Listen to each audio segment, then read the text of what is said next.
কি নাম তেওঁৰ কোন দেশৰ ৰজা অথবা ৰাজবৰ্দেও আজি প্ৰায় এবুশেষ হ'ল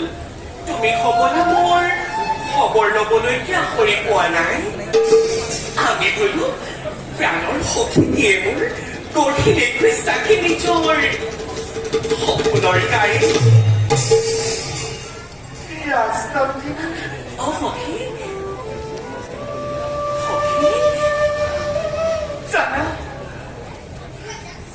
তুমি মোৰ অতীতৰ সকলো কাহিনী তাৰ পাছতো কিয় বাৰু এনে কথা কৈ আৰু নাথাকিয়া যদি প্ৰাণ কিয় ৰাজনন্দিনী কিয় দebojani এয়া মাত্ৰ নিৰ্দোষ ধেমালিহে তুমি বেয়া পালা নাই পোৱা তুমি কিনি দিলা মোক প্ৰশ্নৰ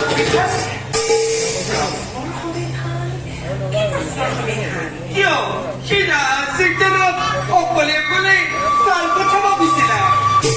চোৱা কোন সেই সপোনৰ সুন্দৰ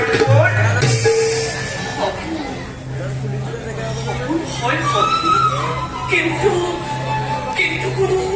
সুন্দৰ কোঁৱৰ নহয় কদাপি চিন্তিকাৰ সখী আজি কেইদিনমান ধৰি মোৰ সৌবাহু আৰু সৌচক্য ধৰিছে পাবনে দেখিছো মই কিছুমান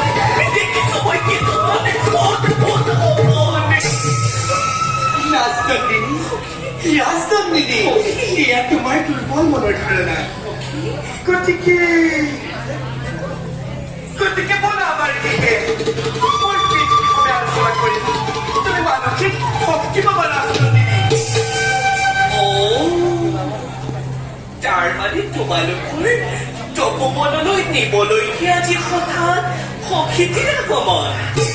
যোৱা এপশেষ ধৰি তোমাৰ কি মনত পৰা নাছিল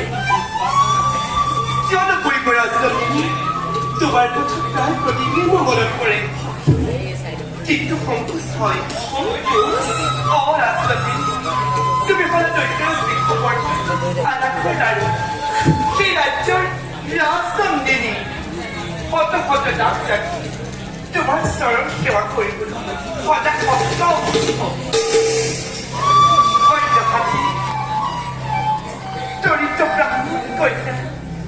দৰিদ্ৰ ব্ৰাহ্মণ কন্যা মই দেৱজানী তোমাৰ আৰু মোৰ মাজত আকাশ পাতাল প্ৰভেদ আছে ৰাজনন্দিনী সেইখিনি আৰু ভাৰসাম্যতা ৰক্ষা কৰিছিলো মই বুলি কৰোঁতে সম্বোধ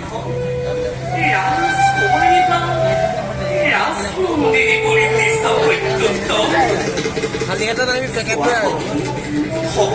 নাই কোনো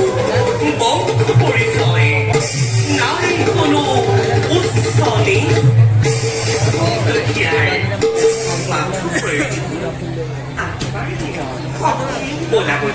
আমাৰ তুমি আতিথ্য কৰা শীঘ্ৰখন তাৰ পাছত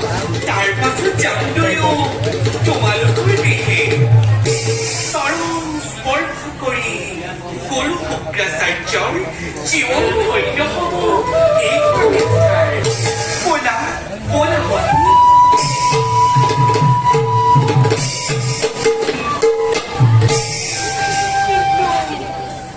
কিন্তু সখী তাৰ পাছত যাওঁতেও উপবনৰ দিশে